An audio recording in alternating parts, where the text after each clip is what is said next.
Welcome to the CMD Project. I'm your host, Daniel Lackey. Today, we're going to do a bit of a short solo episode. I want to touch on a few topics for the men and women out there who may be struggling to take that leap of faith, to bet on themselves.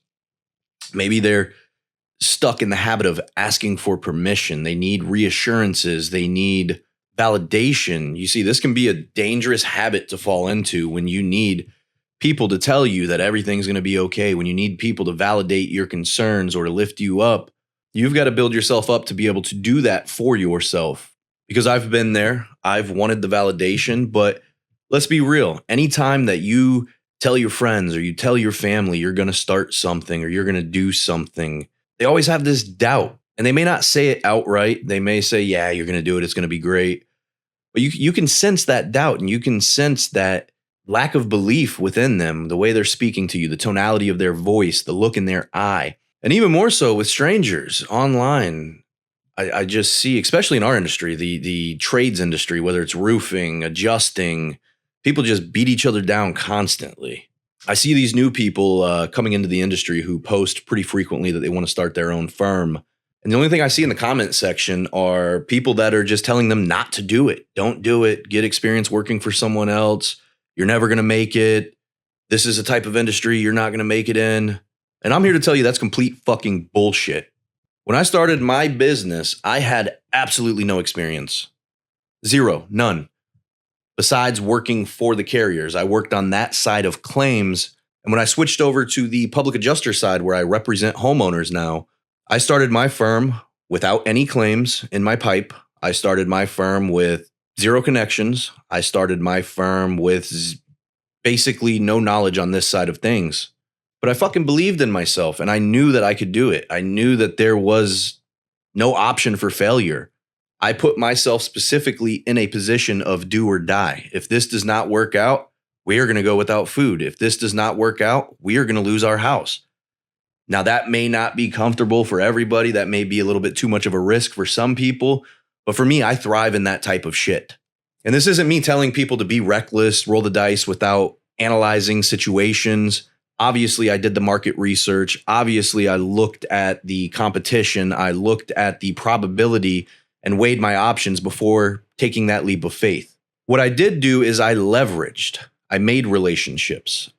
The way I specifically made sure that I was going to be successful and that I was going to be able to help clients and actually be effective at what I'm doing with no knowledge is I simply surrounded myself with people who did have the knowledge.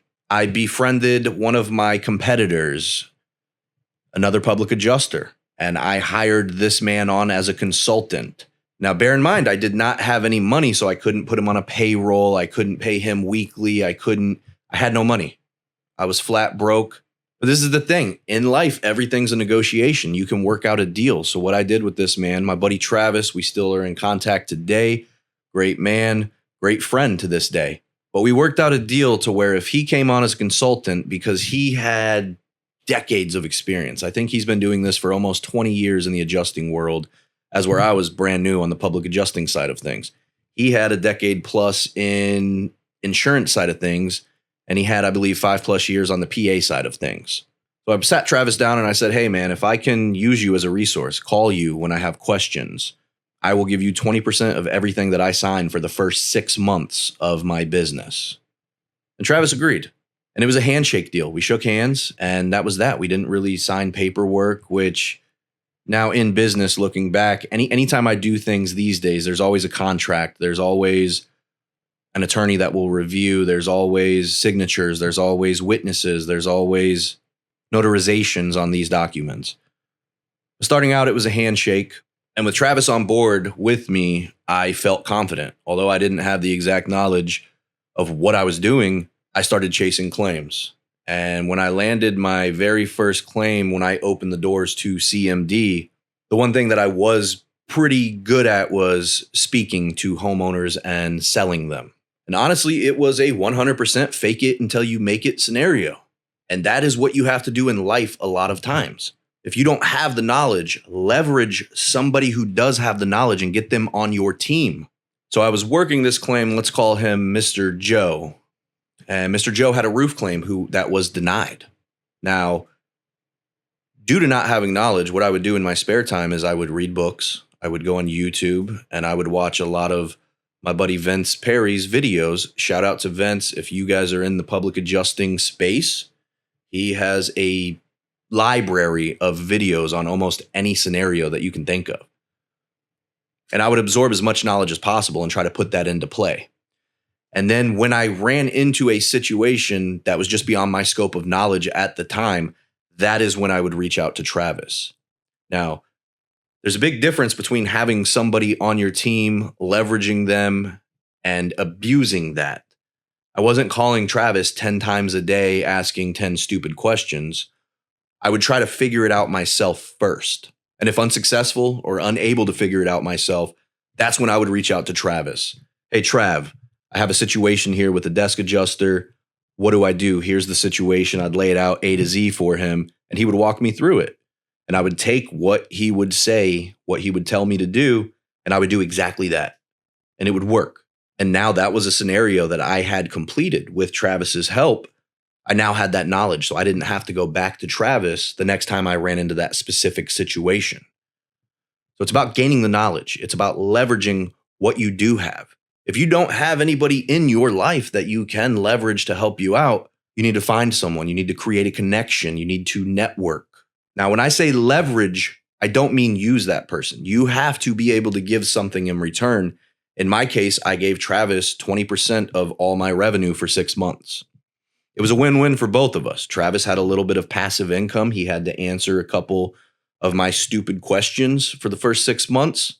And at the end of the 6 months, we would reevaluate. Do I feel confident enough to go out on my own completely at this point? Which at the end of the 6 months, I did feel confident enough. And the reason I tell this story is because I was in that same situation. People telling me, you're never going to make it. You're not going to do it. Me telling people what I was going to do who were close to me, and just seeing the disbelief within their eyes or the tonality of their voice. And here's the thing I've realized about people. Oftentimes, they will tell you that they want to see you do good. They want to see you do great things. They're all on board. Just as long as you're not doing better than them. And it's pretty funny because now that I actually have a team under me, I'm running multiple businesses. I've scaled CMD from absolutely nothing to over $1 million this year. I'm now getting comments. Oh, you've changed. Oh, you think you're Mr. Big Shot. Oh, okay, boss man. And it's just funny how that works, you know? But if you're wired like me, that shit is pure motivation for me. When somebody tells me you're not going to make it, it just makes me want to prove that person wrong 10 times more. When somebody doubts me, it drives me. It keeps me awake at night, and it fuels this fucking fire within me that nothing is going to stop me. And I know some people say don't let it get to you, or they may stand in the position of, oh, that stuff doesn't bother me. No, it bothers me, but in a good way, because I've learned to use it as fuel. And I'm going to continue to do so because it's been very productive for myself. And so the point I'm really trying to make here is that if you're not happy with your circumstances, to the men and women out there, if you feel you were born for more, or you have great aspirations and you want to shoot to be the best version of yourself, and you want to be an entrepreneur, you have to stop asking for permission. You need to just do it. You need to take that leap of faith. You need to truly believe in yourself and then leverage. And that can apply to multiple trades. Find somebody with experience, create an alliance. And more times than not, those relationships, those alliances will be very fruitful, and they will turn into legitimate friendships over time. And as you surround yourself with people with knowledge that know more than you, I believe that it just makes you better. And heed this warning, though. You don't want to get to a point where, oh, I've done this, I've done that, I know it all. Because that's a very dangerous mindset to have. You need to always be seeking knowledge.